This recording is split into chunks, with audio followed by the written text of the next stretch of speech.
تین وظائف آپ کا مقدر بدل سکتے ہیں۔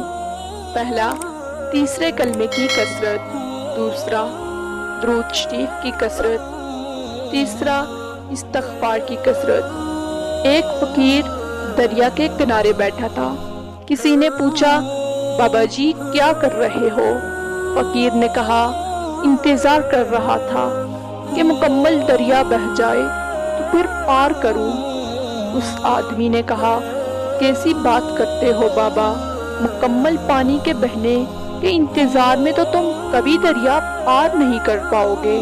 فقیر نے کہا، یہی تو میں تم لوگوں کو سمجھانا چاہتا ہوں کہ تم لوگ جو ہمیشہ یہ کہتے رہتے ہو کہ ایک بار گھر کی ذمہ داریاں پوری ہو جائیں تو پھر نماز پڑھوں گا، داڑھی رکھوں گا، حج کروں گا، خدمت کروں گا، جیسے دریا کا پانی ختم نہیں ہوگا۔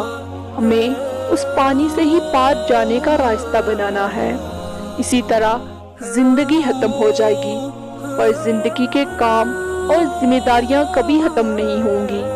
حضرت سہل بن سعد رضی اللہ عنہ سے روایت ہے کہ حضور نبی اکرم صلی اللہ علیہ وآلہ وسلم نے ارشاد فرمایا، میری امت کے 70,000 یا 7 لاکھ افراد بغیر حساب و عذاب کے جنت میں داخل ہوں گے۔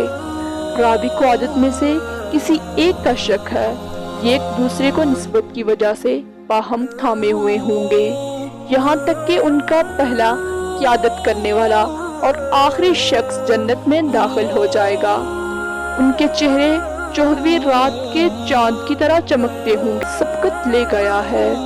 حضرت عبداللہ بن عباس رضی اللہ عنہما سے روایت ہے کہ حضور نبی اکرم صلی اللہ علیہ وآلہ وسلم نے فرمایا، مجھ پر سابقہ امتیں پیش کی گئی تو ایک نبی گزرنے لگے جن کے ساتھ کثیر تعداد تھی۔ کسی نبی کے ساتھ گروہ تھا، کسی نبی کے ساتھ 10 افراد تھے اور کسی نبی کے ساتھ 5 افراد تھے اور کوئی نبی اکیلا ہی تھا۔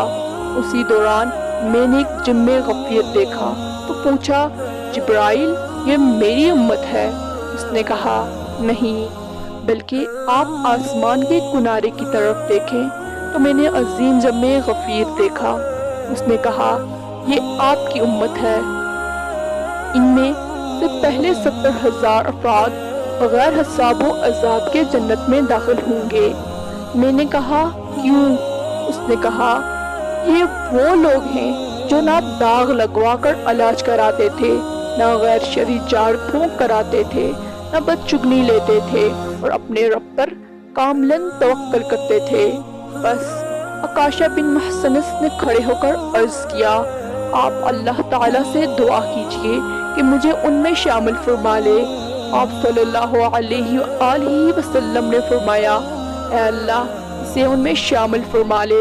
پھر ایک دوسرے شخص نے کھڑے ہو کر عرض کیا، آپ اللہ تعالیٰ سے دعا کیجئے کہ مجھے بھی ان میں شامل فرما لے۔ آپ صلی اللہ علیہ وآلہ وسلم نے فرمایا، عکاشہ اس پر تجھ سے پہل لے گیا ہے۔ اللہ ہم سب کا حامی اور ناصر ہو۔